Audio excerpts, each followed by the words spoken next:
بتائیں جنرل صاحب کہ انڈیا کا ہندوتوا فلسفی کے بعد یہ اکھنڈ بھارت کا وہ نقشہ بھی انہوں نے لگایا ہوا ہے اور بات کرتے ہیں پاکستان دشمنی اصل میں ہندوستان کی پاکستان دشمنی اسلام دشمنی ہے نا، اور یہ نیتن یاہو تھرو ہندوستان پاکستان کے درپے ہے، کیا یہ درست ہے؟ دیکھیں دو چیزیں ہیں دنیا کے اندر.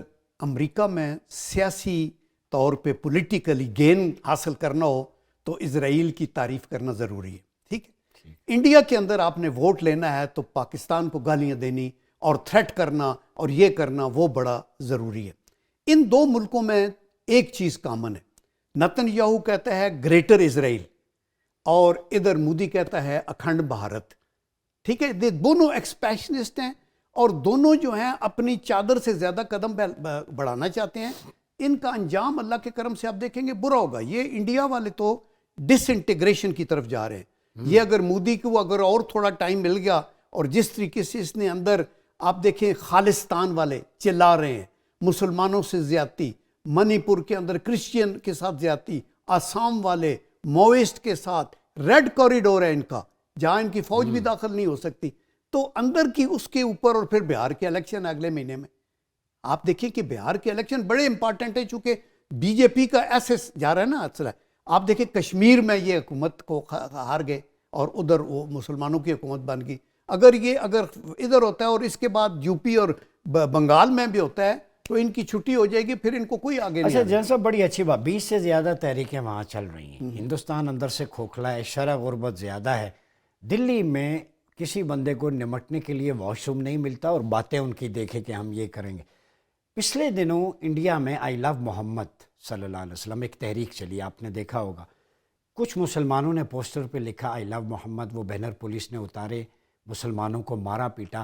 اب ہندوستان میں وہ تحریک ملک گیر ہے، کانگریس بھی سپورٹ کر رہی ہے، سکھ بھی، دیگر مذاہب کی. وہ کہتے ہیں کائنات کے سب سے عظیم لیڈر کو لو کہنا، ہم تو جان قربان کرتے ہیں. تو وہاں مودی کو منہ کی کھانا پڑی، اس کے بارے میں کیا ہے؟ دیکھیں اس کے بارے میں جو مودی کی گھٹیا سوچ ہے اس کو تو دور کریں نا. بین الاقوامی سطح پہ جو 100 strongest man in history greatest leader ہوئے ہیں ان میں نبی کریم صلی اللہ علیہ وآلہ وسلم ٹاپ کے اوپر ہے. تو یہ تو ان کو پوری دنیا وہ مانتی ہے. میں نے کرسچین کو سنا، میں نے افریقن کو سنا ان کے، اور ہمارا جو مذہب ہے یہ آفاقی ایک مذہب ہے، رحمت للعالمین، رحمت للعالمین، رب العالمین ہمارے جو ہیں وہ ہے. اور آپ یہ دیکھیں کہ نبی کریم صلی اللہ علیہ وسلم کے قریب ایک کالا جو مؤذن حضرت بلال رضی اللہ تعالیٰ عنہ تھے، ان کے قریب وہ کہتے تھے colour and creed nothing, human beings کی عزت کرنی شروع ہے. وہ ہندوتوا کلر اور کریڈ کر رہا ہے، لیکن اسلام کے اندر ہم نے تو ابھینندن کو جیسے آپ نے کہا چائے پلا کے بھیجا. دوسرا دیکھیں حضرت ابو ہریرہ رضی اللہ تعالیٰ عنہ سے روایت ہے، انہوں نے کہا کہ نبی کریم صلی اللہ علیہ وسلم نے فرمایا کہ مجھے اللہ نے 9 چیزوں کا حکم دیا ہے. ان کا یہ ہے، نمبر 1 کسی سے راضی ہو یا ناراض ہو انصاف کرو.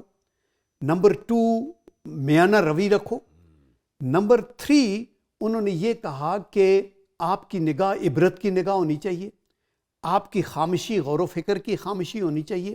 اور انہوں نے کہا کہ آپ سے جو زیادتی کرے اسے معاف کرو، آپ سے جو کٹے اس سے جڑو، اور آپ کو جو محروم کرے اس کو دو، عطا کرو. یہ کتنی بڑی فلسفی ہے پوری دنیا کے لیے. اور مسلمان تو جو ہیں صرف انسانوں کی نہیں کرتے، ہم تو نباتات، حیوانات، آپ دیکھتے ہیں کہ حیوانوں پہ بھی ظلم کرنے کی کریشنز پہ اللہ تعالیٰ کا کرم ہے. تو یہ مودی لوگوں کی سوچ کم ہے، چھوٹی ہے. ان کو پہلے بھی یہ کبھی ہندوستان ایز اے اسٹیٹ نہیں رہا، اس سے پہلے بھی مختلف اسٹیٹس تھیں، ایک یونین بنی ہوئی تھی. سیکولر کا ویسے لبادہ ہی ہے، سیکولر کا لبادہ ہے.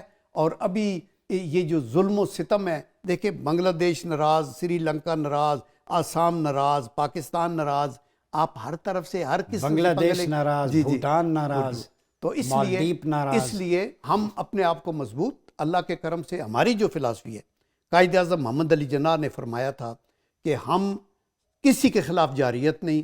نمبر 2 سب سے دوستی. نمبر 3 UN کے چارٹر کے اوپر ہم عمل کریں گے.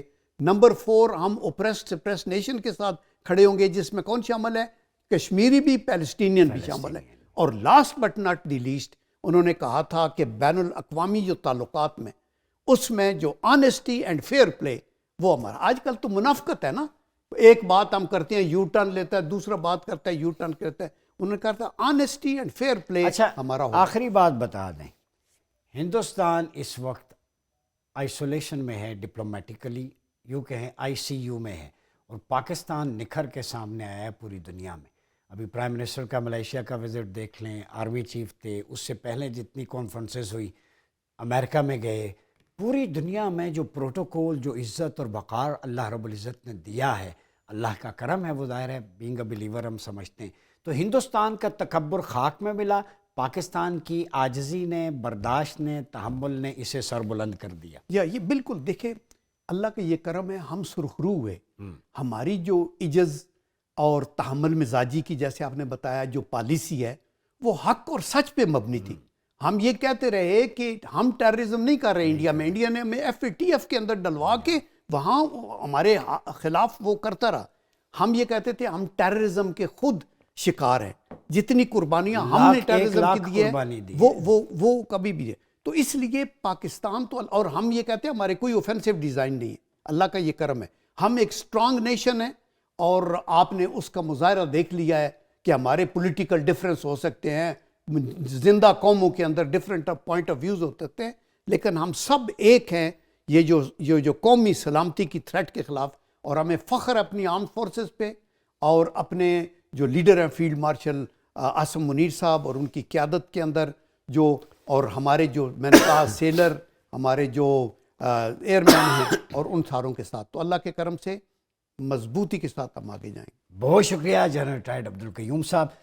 ناظرین, گفتگو سنی, جنرل صاحب نے بڑے خوبصورت انداز سے بیان کیا. ہندوستان ہو یا کوئی بھی طاقت ہو, اسلام میں جارحیت نہیں ہے, ہمارے ہاں بالکل بھی ایگریشن نہیں ہے. Ethics and protocols of war آپ صلی اللہ علیہ وسلم کے جو پوری دنیا کے لیے مشعل راہ ہیں کہ دوران جنگ بھی عورتوں, بچوں, بوڑھوں, مریضوں کو, ڈسیبلڈ کو قتل نہیں کرنا, انفراسٹرکچر کو تباہ نہیں کرنا, پھلدار درختوں, سبزوں کو نہیں کاٹنا. تو ہماری تو ethics and protocols of war آپ صلی اللہ علیہ وسلم نے جو دی ہیں اس کے مطابق ہیں. اسی لیے ہم نے ابھی نندن کو چائے پلا کے بھیجا تھا. مودی صاحب ذرا یہ سمجھیں, ہم مار بھی سکتے تھے. ہمارے نزدیک کسی بندے کو مارنا مقصد نہیں ہوتا, ظلم کے خاتمے کے لیے تلوار اٹھانا مقصد ہوتا ہے, چاہے وہ ظلم کشمیر میں ہو, چاہے وہ ظلم فلسطین میں ہو, کسی بھی جگہ پہ ہو. تو ہمارے سولجرز جو فرنٹ لائن پہ لڑ رہے ہیں ان کو خراج عقیدت.